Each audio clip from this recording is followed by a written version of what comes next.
Welcome students to my YouTube channel maths mantra. आज हम सीखने वाले हैं how to solve some basic problems related to finding area of given figures by splitting them into rectangles. तो ये figure है, उसको सबसे पहले स्प्लिट करते हैं रेक्टेंगल्स में। तो स्प्लिट करते जाएंगे। अभी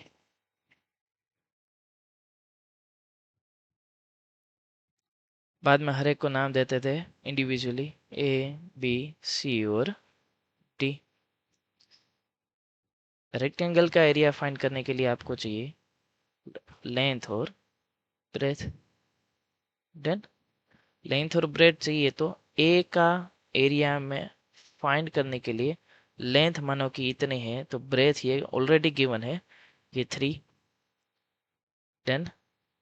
नाउ अरे हम प्रॉपर्टी जानते हैं कि अपोजिट साइड्स भी इक्वल होती है रेक्टेंगल्स में, तो उसकी लेंथ भी हमने इक्वल ले ली। अगर ये 3 मिला तो ये 4 टोटल गिवन था, यहाँ से पूरा यहाँ तक का 4 गिवन था, तो ये बन गया 1।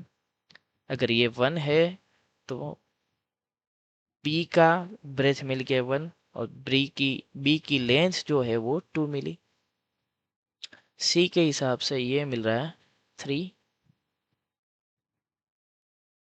उसकी लेंथ है, एंड यहाँ से लेके यहाँ तक 2 गिवन है।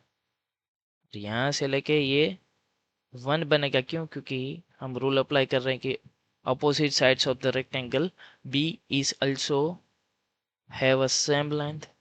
तो ये 1 है तो ये भी 1 बनेगा। नाउ सी का भी काम हो चुका है, ये 3 मिला और ये भी टोटल मिला के 2 + 1 3 मिल रहा है।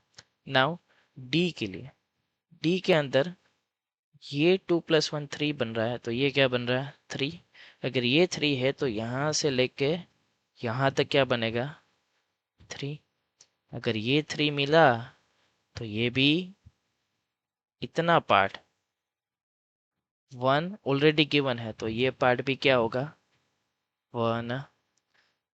नाउ तो टोटल कितना मिला 1 + 3 4, एंड इतना पार्ट हमको फाइंड करना पड़ेगा डी की ब्रेथ के लिए।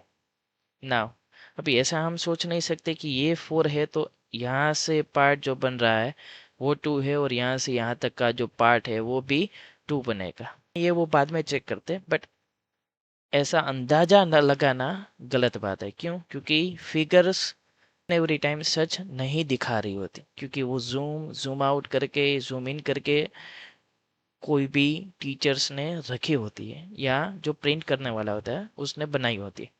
तो अभी हम मेजरमेंट करके निकालते।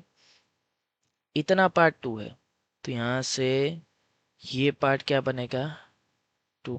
अगर ये पार्ट 2 है तो ये 3 - 1 इतना पार्ट क्या बनेगा 1।